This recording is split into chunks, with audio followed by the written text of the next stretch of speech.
Hey, what's happening YouTube? This is Josh from Sawyer, Carolina, joined by Phil. Hey. Hey, and here we are again coming at you with the second video of our Doughbringer 2.0. So the second video that we did in the original Doughbringer playlist, linked here, maybe, was about the continuation of the Zornhau plays. So last time we covered that the Zornhau is this Oberhau that turns into an immediate in-depth thrust, that should happen almost instantaneously. So if there's plays after that, basically the way that we look at it here is that either I've done something wrong doing the Zornhau, or actually per the, a little bit more per the manuscript, your opponent realizes that you're doing the Zornhau, and instead of continuing the cut to the body, now he cuts to, he defends more towards the sword, and you wind up on this in this bind. Now, we'll go ahead and say, because this is about quick tips and like things to do better and everything like that, watching these old videos, the thing I hate about myself is I'm holding my frickin' Vom Tog down here, and I hate that, don't I, Phil? Oh yeah. Oh yeah, we call this Vom crap. So my Zornhau is always down here. I'm doing all my cuts from down here. So that is just the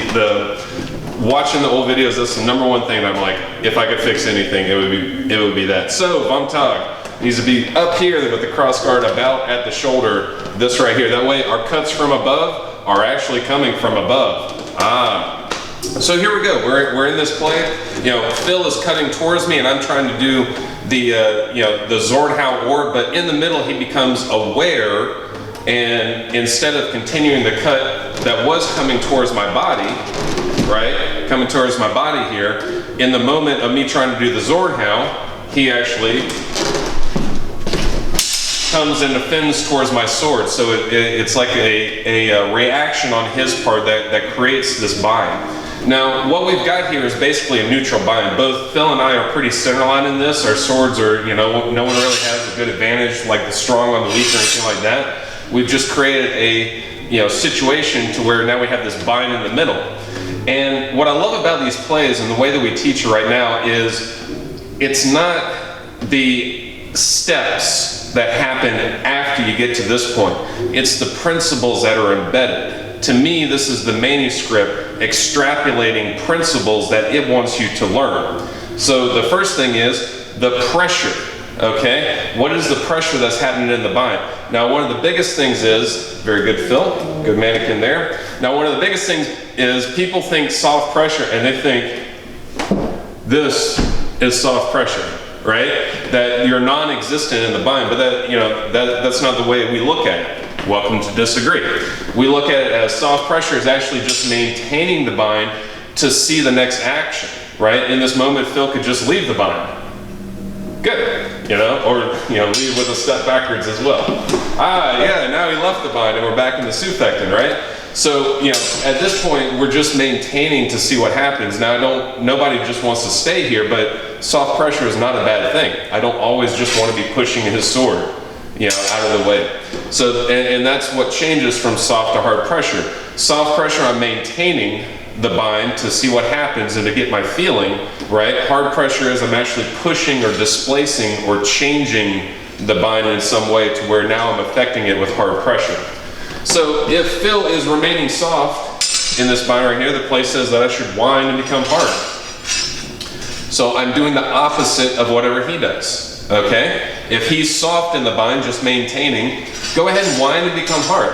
And you can see I've got the mechanical advantage with the strong on the weak, and I've got the inside line right here. Now it would be hard at this point for Phil to just push my sword off to the side, right?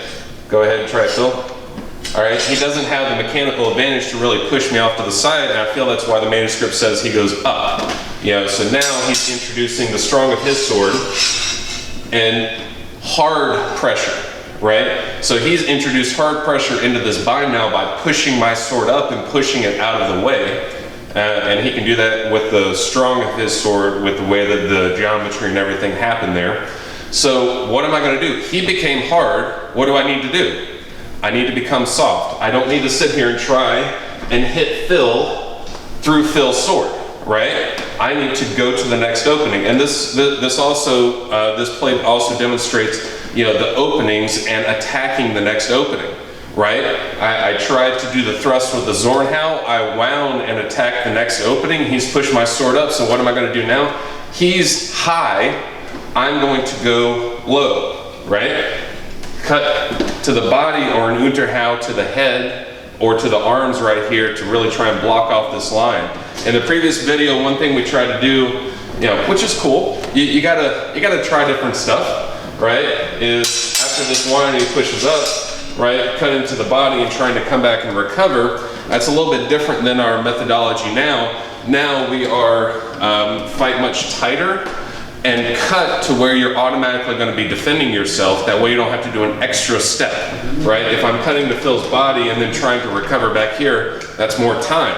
I don't have that time. So what we actually teach today is, if I were making this cut right now, what I'm actually going to do is I'm going to cut right to about to where Phil's sword is, where his sword is going to be passing through. So I cut the Unterhau to his head or his arms, right, and I'm automatically defended here and can just go about my day. So that's the key thing. Don't focus on each step, 1 step, 2 step, 3 step. Focus on the principles that are being introduced and brought to you by the manuscript, and you're going to get a lot more out of it. That's all I've got for you.